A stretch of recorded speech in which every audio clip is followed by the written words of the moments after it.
শরীফ 9079 নম্বর এই আয়াত হাদিসের মধ্যে আল্লাহ রাসূল বলে দিয়েছেন, ততক্ষণ পর্যন্ত কিয়ামত হবে না যতক্ষণ পর্যন্ত দুনিয়াতে ইলম ওয়ালা দুনিয়াতে থাকবে, যতক্ষণ পর্যন্ত দুনিয়াতে কোরআন পড়ানোওয়ালা থাকবে, হাদিস পড়ানোওয়ালা থাকবে, ততক্ষণ পর্যন্ত দুনিয়া কিয়ামত হবে না। বলেন সুবহানাল্লাহ।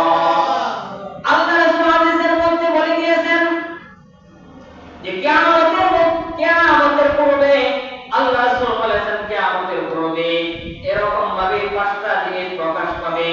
এক নাম্বার হলো বেশি থেকে বেশি ভূমিকম্প হবে, দুই নাম্বার হলো সময় সংকীর্ণ হয়ে যাবে, তিন নাম্বার হলো দুনিয়াতে ফিতনা ফাসাদ বেড়ে যাবে,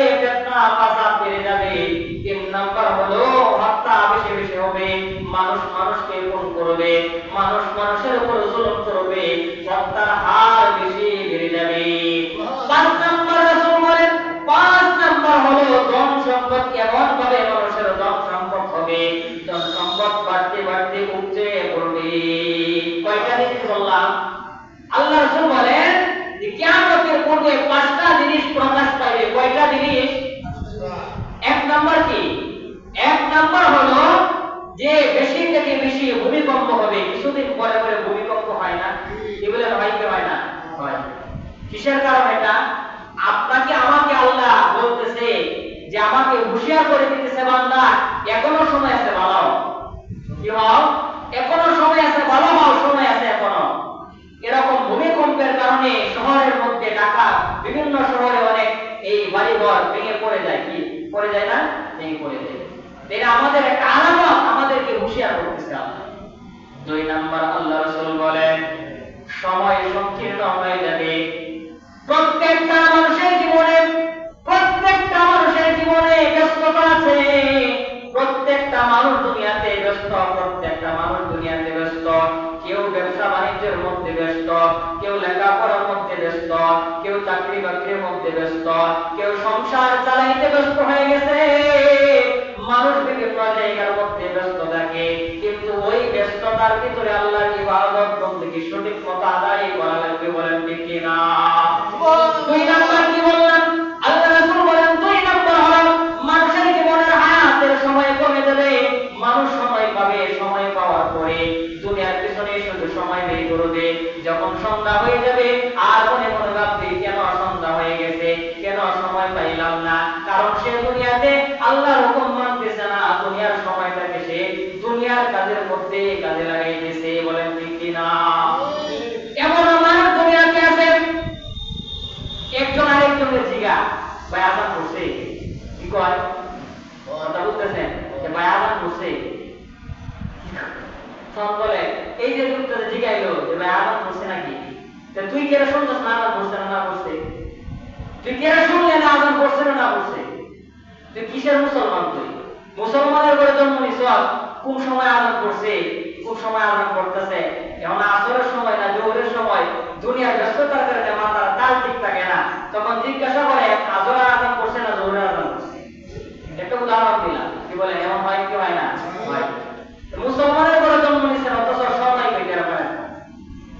তিন নাম্বার আল্লাহ রাসূল বলেন, তিন নাম্বার দুনিয়াতে ফিতনা ফাসাদ বেড়ে যাবে।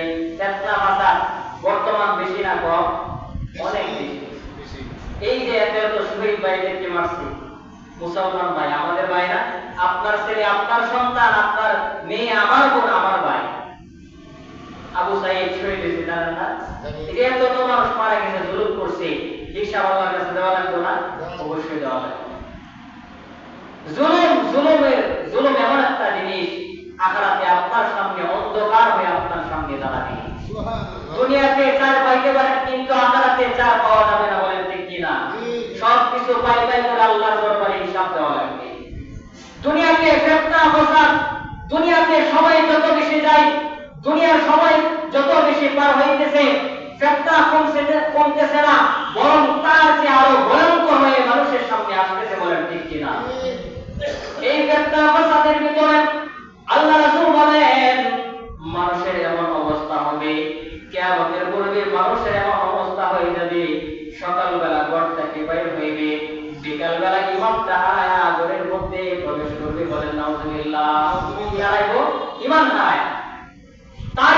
ভিতরে আছে কিনা, ঈমান নামক দৌলতটা তার ভিতরে আছে কিনা সে বলতে পারবে না। ঈমান হারায়া করে প্রবেশ করবে।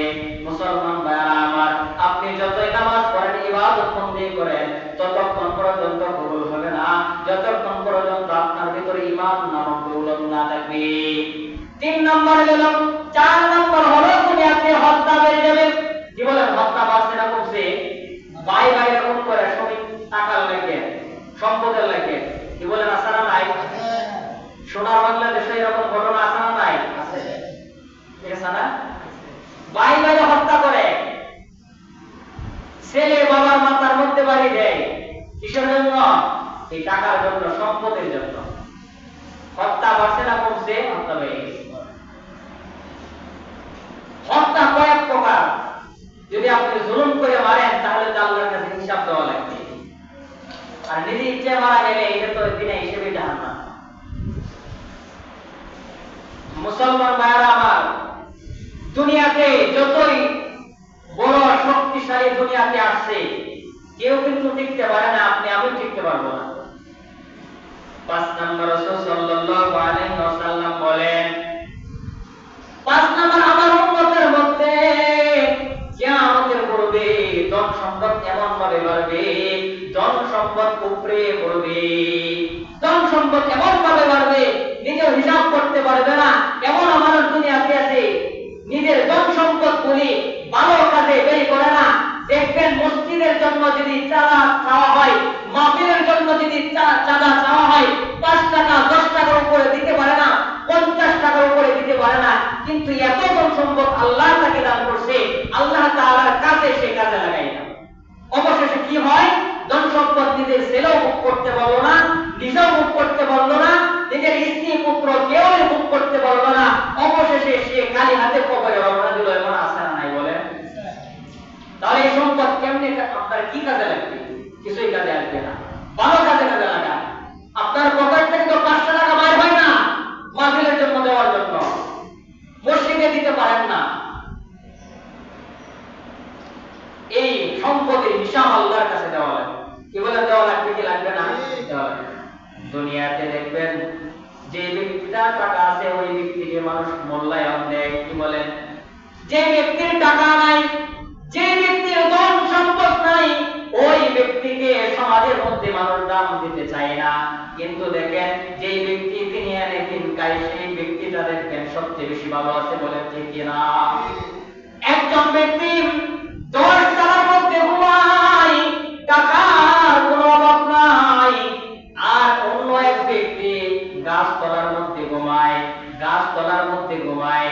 সে নিজের শরীরের মধ্যে পর্যন্ত পোশাকটা পরিধান করতে পারে না, এমন তার সামর্থ্য তার ভিতরে নাই। জিজ্ঞাসা করে দেখবেন ওই ব্যক্তির চেয়ে ওই গাছতলার ব্যক্তি সবচেয়ে বেশি সুখে এবং শান্তিতে আছে। বলেন ঠিক কিনা? আল্লাহ রাসূলের সাহাবী বলেন, তিরমিজি শরীফের হাদিস আপনাদেরকে শোনাই। আল্লাহ রাসূল বলেন যে 15 টাকা যখন দুনিয়াতে দেখা দিবে, তখন তোমরা বুঝে নিবা কিয়ামত আর বেশি দূরে নাই। কয় টাকা? 15 টাকা। সংক্ষিপ্ত করে বলবো, সময় দিতে কম। 1 নাম্বার হলো মানুষ জনগণের সম্পদকে নিজের মনে করে খরচ করবে। মানুষ জনগণের রাষ্ট্রীয় সম্পদকে নিজের মনে করে খরচ করবে। দুনিয়াতে এমন আছে, চাকরিজীবী রকম ভাবে চাকরি করে সরকারের টাকা বলে সরকারের গাড়ি দিয়া নিজের সরকারের কাজও করে, নিজের পরিবারের বাজার এরকম ভাবে সকল গোষ্ঠীর কাজ করে সরকারের টাকা দিয়া। এমন সময় যখন আসবে, আল্লাহ রাসূল বলেন কিয়ামতের আলামতের মধ্যে 1 নাম্বার আলামত হলো যখন মানুষ জনগণের মালকে নিজের মনে করে খরচ করবে, তোমরা বুঝে নিবা কিয়ামত আর বেশি দূরে নাই। 2 নাম্বার হলো আমানতের কিয়ামত। আল্লাহ রাসূলের সাহাবী আবু হুরায়রা বর্ণনা করেন যে জিজ্ঞাসা করতেছেন কিয়ামতের পূর্বে আমানতের কিয়ামত হবে। আমানতের কিয়ামতকে বলা হয় আমানতের কিয়ামত। মুসলমান ভাইরা আমার, আমানতের কিয়ামত সম্পর্কে আমি কিছুদিন পূর্বে জুমার মধ্যে বলেছিলাম যে আমানতের কিয়ামত অনেক প্রকার। আপনার জবানটাকে কন্ট্রোল করা আপনার আমানত, আপনার চোখটাকে কন্ট্রোল করা আপনার আমানত, আপনার হাতকে কন্ট্রোল করা আপনার জন্য আমানত, আপনার এই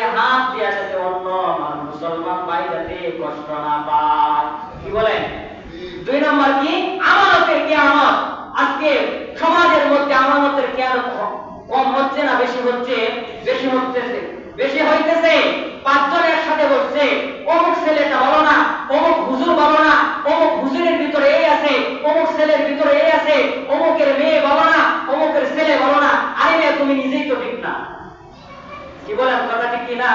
তুমি যে আরেকজনের সমালোচনা করতেছ, তুমি নিজেই তো ঠিক না মিয়া। তুমি কার সম্পর্কে তুমি সমালোচনা করো? তার যোগ্যতা আর তোমার যোগ্যতা তুমি মাপো। এজন্য এই গীবত থেকে, আমানতের খেয়ানত থেকে বাঁচা লাগবে। বুড়া হয়ে গেছেন, এখনো গীবত ছাড়তে পারলেন না, নামাজ পড়ে আপনার কি ফায়দা হবে বলেন? আমার বুঝান। পাঁচজন একসাথে বললেই তো আরেকজনে গীবত করে, ভালো হোক অথবা মন্দ হোক। যেই ব্যক্তির ভিতরে কোনো অপরাধ নাই, যদি তাকে অপরাধ দেওয়া হয়, তাকে তার উপরে আপনি অপরাধ দিলেন। আল্লাহ রাসূল বলেন, যে ব্যক্তি না জেনে একজন মুসলমান আরেক মুসলমানের উপরে অপবাদ দিবে, সে এইটার কারণে তার জাহান্নামে যেতে হবে বলেন। নাউযুবিল্লাহ। মহিলাদের মধ্যেও আছে, শুধু পুরুষদের মধ্যে না। পাঁচজন একসাথে বলতে দেখবেন, গীবতের কোনো শেষ নাই। অমুক অমুক বাড়ির অমুক ছেলে ভালো না, অমুক মানুষ ভালো না, এই সেই বিভিন্ন বিষয় নিয়ে গীবত করা শুরু করে। এজন্য আল্লাহ রাসূল আবু হুরায়রা রাদিয়াল্লাহু আনহু বলেন যে মহিলারা যে একসাথে বসে গীবত করে, তারা যদি এই গীবতের শাস্তি তারা যদি দুনিয়াতে দেখতে পাইত, তাহলে তারা আর কোনোদিন গীবত করত না বলেন। নাউযুবিল্লাহ।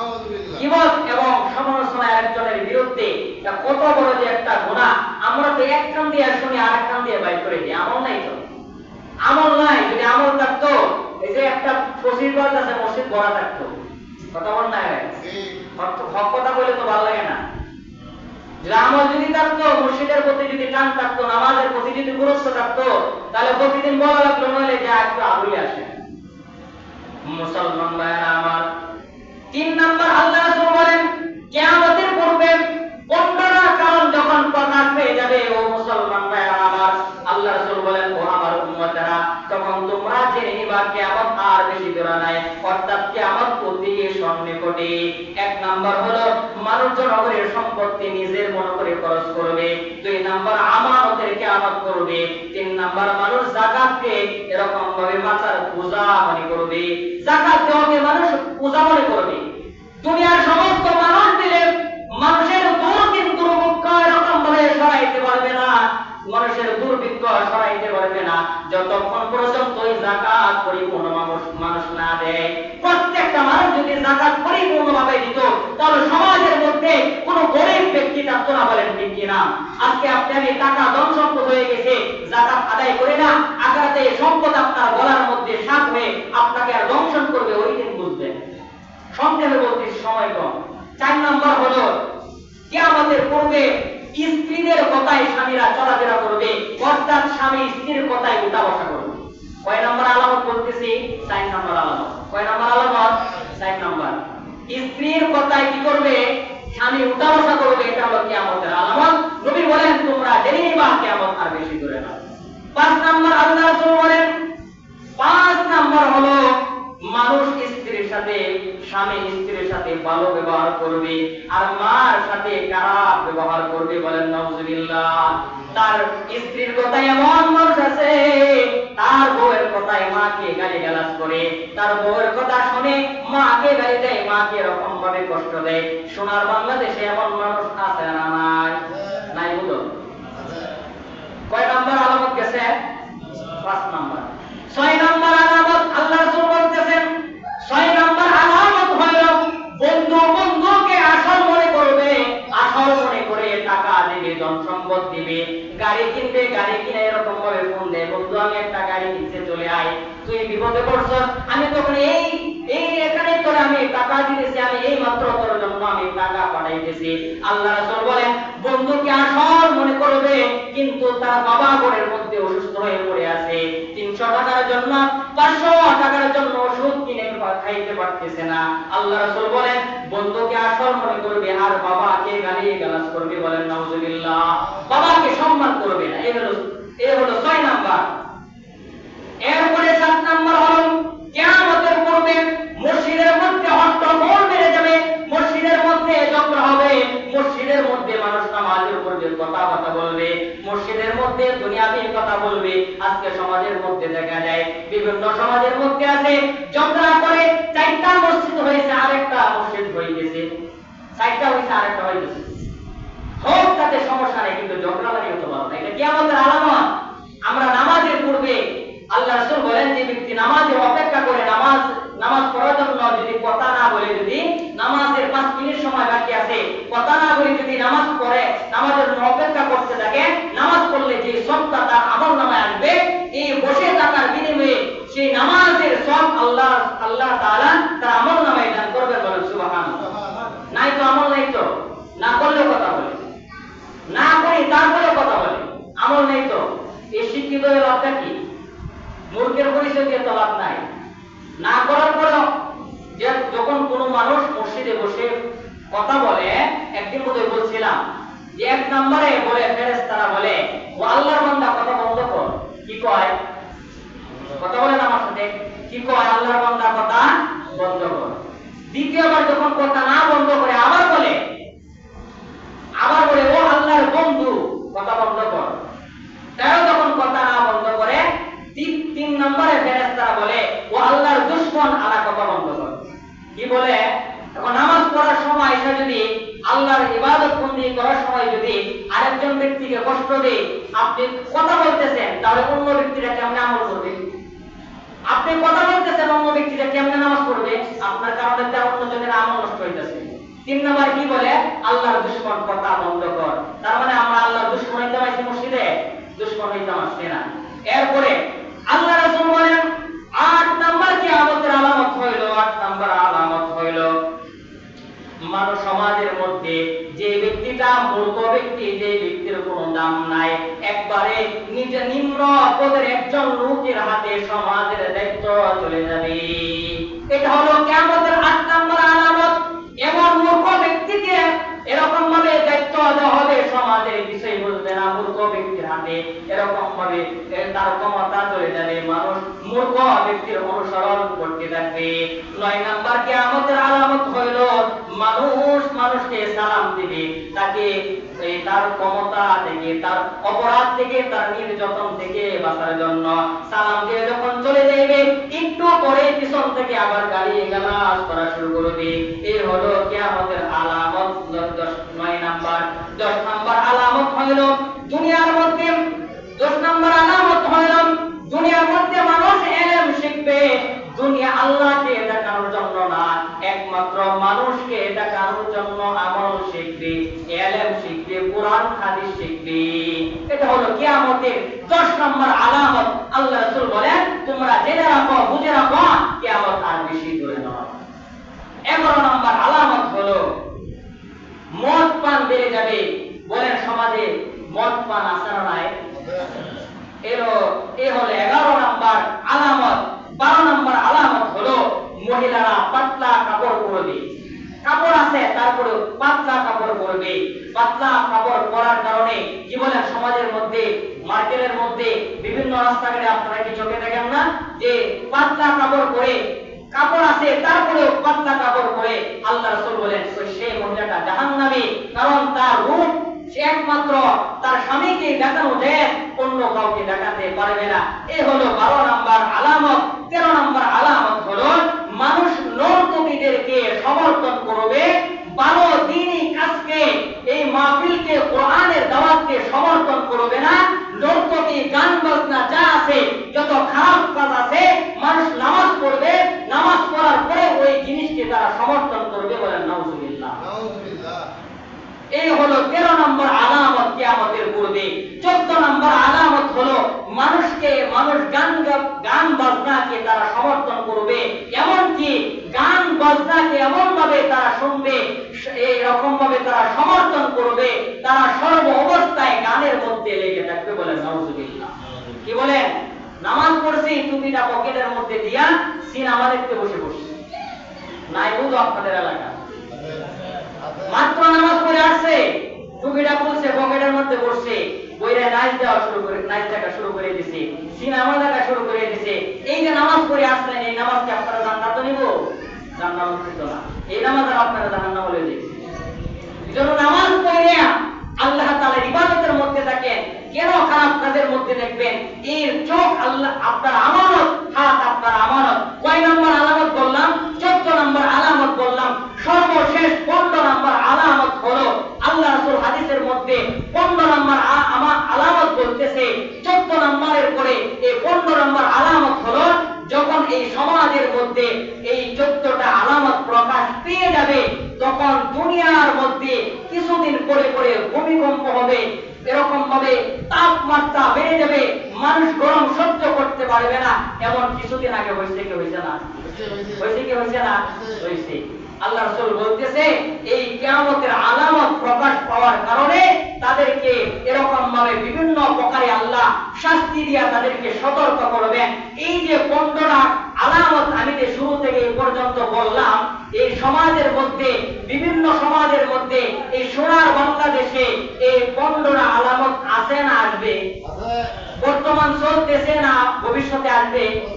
অর্থাৎ আছে, চলতেছে, ভবিষ্যতেও তাই। মানুষ একমাত্র আল্লাহ রাসূল বলতেছে এখন প্রশ্ন হলো হুজুর এইগুলি থেকে আমরা কেমনে বাঁচবো? এটা শোনার দরকার আছে না নাই?